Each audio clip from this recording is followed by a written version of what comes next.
भाग 18 गलत फहमियां। रागनी पर वो शख्स हमला करता, इससे पहले ही किसी ने पीछे से उसको जकड़ लिया। वो शख्स अपना आपा खो बैठा और तिलमिला उठा। उसके पीछे वाले जिसने इसे अपने हाथों से जकड़ रखा था, उसने जब इस शख्स का नकाब हटाया तो वो दंग रह गया। वो कोई और नहीं बल्कि इंस्पेक्टर अशोक था, जो कुछ देर पहले ही अपने घर पर गौरव से बदला लेने का प्लान बना रहा था। कौन है बे जिसने मुझे पकड़ रखा है? छोड़ मुझे साले! अशोक जोर से चिल्लाया। उसकी आवाज से बाकी लोग बाहर से दौड़कर कमरे में आ गए। तब तक इधर बजरंगी भी होश में आ गया था। क्या हुआ? कौन हो तुम? बाहर से डॉक्टर ने अंदर प्रवेश करते हुए कहा। एक क्षण भी नहीं हुआ था कि उस कमरे में खलबली मच गई थी। बजरंगी ने जब अशोक को देखा तो वो समझ गया। उसने कहा, सर आप यहाँ क्या कर रहे हैं और ये कौन है? अशोक के बगल में दूसरा आदमी खड़ा था जिसने अशोक को दबोचा था। सारे लोग उसी आदमी पर शक कर रहे थे। बोल, किसने भेजा है तुझे? तब अशोक ने भी मौके का फायदा उठाया और अपना बचाव करने लगा। सारे लोग जो कमरे में जमा हुए थे, सभी एक साथ उस आदमी को मारने के लिए आगे बढ़ने लगे। लोगों ने कुछ ही कदम बढ़ाए होंगे कि तभी वहां गोली चलने की आवाज आई। आवाज सुन सारे लोग बर्फ के समान जम गए, जो अभी उस आदमी को मारने के लिए बढ़ रहे थे। वो बुत बने अपनी जगह पर खड़े थे। ये मेरा आदमी है, कोई इसे हाथ नहीं लगाएगा। तभी पीछे से किसी की आवाज आई। आवाज सुन सभी ने पीछे देखा। सर आप? बजरंगी ने हैरान होते हुए कहा। हाँ मैं। दरवाजे पर खड़े गौरव ने कमरे के अंदर आते हुए जवाब दिया। कोई कुछ बोल पाता इससे पहले ही गौरव ने अशोक का कॉलर पकड़ लिया। खेल अच्छा था, मगर अफसोस, एक गलती कर दी तूने मेरे से पंगा लेकर, गौरव ने दांत भींचते हुए कहा और अशोक के गालों पर जैसे उसने चांटों की बरसात कर दी। अशोक जो बेशर्मों की तरह धड़ाधड़ मार खाए जा रहा था। ये क्या हो रहा है? कोई मुझे समझाएगा? तभी वहां का दृश्य देख डॉक्टर ने बीच में आकर कहा। जब फिर भी बात नहीं रुकी और गौरव नहीं रुका तो डॉक्टर ने थक कर अपना फोन लगाया। उसने फोन पर नंबर डायल करते हुए कहा, अब पुलिस को ही बुलाना पड़ेगा। तभी एक भयानक सी आवाज हुई। वहां जो भी चल रहा था सब सुन पड़ गया। सबने देखा डॉक्टर जमीन पर पेट के बल गिरा हुआ है।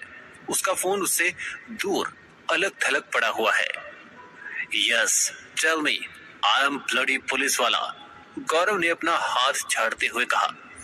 सर ये सब क्या हो रहा है? मुझे कुछ भी समझ में नहीं आ रहा, बजरंगी ने गौरव की तरफ देखकर कहा। बजरंगी को और बाकी लोगों को समझाते हुए गौरव ने कहा, बात यह है कि इसी ने रागिनी पर हमला करवाया था और अभी इसी वक्त मुझे यहाँ ना पाकर रागिनी को नुकसान पहुंचाने आया है ये। गौरव इससे आगे कुछ बोल पाता कि बीच में अशोक ने कहा, ये सच नहीं है। हाँ मैं मानता हूँ कि मैं यहाँ आया था, मगर मैंने तुम्हारी पत्नी पर कोई हमला नहीं करवाया है। अशोक ने जब ये बात कही तो उसे 2 थप्पड़ और पड़ गए। तुझे किसी ने पूछा? औकात भूल गया है तू? और हाँ ये भी कि तू मेरा जूनियर हुआ करता था, मुझसे मदद मांगा करता था। साले प्रमोशन क्या हो गई, तू बाप को उल्टा सिखाने चला है, गौरव ने गुस्से से बिलबिलाते हुए कहा। पर एक बार तो मेरी बात सुन ले गौरव, उसके बाद तुझे जो करना है कर लेना, मैं एक शब्द तक नहीं बोलूंगा, अशोक ने थोड़े शांत भाव से कहा। अशोक की आंखों में उसकी बेगुनाही झलक रही थी। गौरव ने पहले बहुत देर तक कुछ सोचा और फिर गौरव ने वहीं बगल में कुर्सी पर बैठते हुए कहा, हाँ चल भौंक, आज तेरी कहानी भी सुन लेता हूँ। गौरव की बात पर अशोक ने गहरी सांस ली और फिर कहा, देखो गौरव, सुबह हम दोनों में बहस हुई थी और वो अलग मैटर है, और इस वक्त जो मैं तुम्हारी पत्नी पर वार करने आया था वो अलग। अशोक की बात सुनकर सारे लोग चक्कर में आ गए। सब सोचने लगे कि अशोक जो बोल रहा है वो उसे खुद भी समझ आ रहा है। अशोक ने सभी को समझाते हुए कहा, मतलब हुआ ये था कि मैं अपने घर में सोया हुआ था कि तभी मेरी बेटी दूसरे कमरे से चीखी। जब मैं और मेरी पत्नी उसके कमरे में गए तो वहां वो जमीन पर खून से लथपथ पड़ी हुई थी। और अशोक को बीच में ही रोकते हुए गौरव ने कहा, ये क्या बक रहा है? ऐसा तो मेरी पत्नी रागिनी के साथ हुआ था। ये जो तू बात कह रहा है सेम टू सेम मेरे घर में हुआ है। गौरव ने जब ये बात कही तो एक धमाका हुआ, और ये धमाका था बातों का। अशोक गौरव की बात सुन सोच में पड़ गया। उसने दोबारा इस बात को गहराई से लेते हुए कहा, ये क्या कह रहे हो गौरव? मुझे लगा कि सुबह की लड़ाई के कारण तुमने मुझसे बदला लेने के लिए ये सब किया है। अशोक की बात सुन पहले तो गौरव आग बबूला हो गया, पर उसने बात को समझते हुए कहा, मतलब तू ये कहना चाहता है कि मैं तुझ जैसे आदमी से बदला लेने के लिए किसी बच्ची का सहारा लूंगा? सुन तू ध्यान से, मैं बच्चियों पर हाथ नहीं उठाता। गौरव ने अपनी बात पूरी की। अशोक ने भी कुछ देर के बाद अपनी तरफ से सफाई देते हुए कहा, हाँ, तो एक सच ये भी है कि मैंने तुम्हारी पत्नी पर हमला नहीं किया और ना ही करवाया। तो फिर ये कर कौन रहा है? इतने वक्त से खामोश बजरंगी ने बीच में आकर कहा।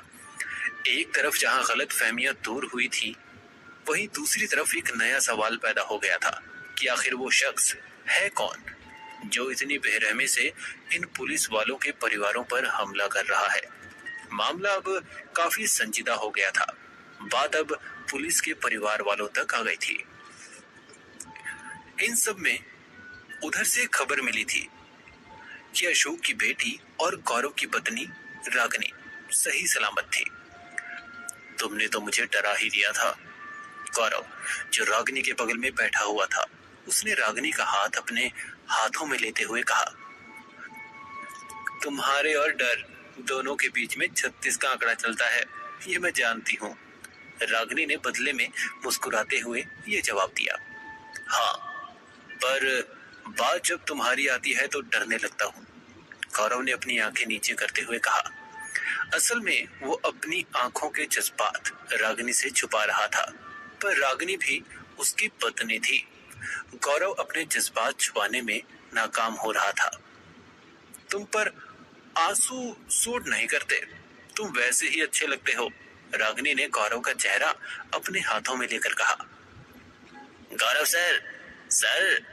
तभी पीछे से बजरंगी ने आवाज दी तो गौरव को पता चला कि महज वो ख्याल था, हकीकत नहीं, क्योंकि हकीकत में वो और रागिनी दोनों अलग अलग रास्ते पर थे। दोनों एक दूसरे के साथ होकर भी बहुत दूर थे। दोनों की बातें अब मेल नहीं खाती थी, या शायद इस बात को लेकर कभी दोनों ने बैठकर बात ही नहीं की थी। सर, एक बहुत बड़ा कांड हो गया है, बजरंगी ने गौरव के करीब आकर कहा। आखिर अब ये नया कांड कौन सा हो गया है, ये जानेंगे मिस्टर साइको के अगले भाग में।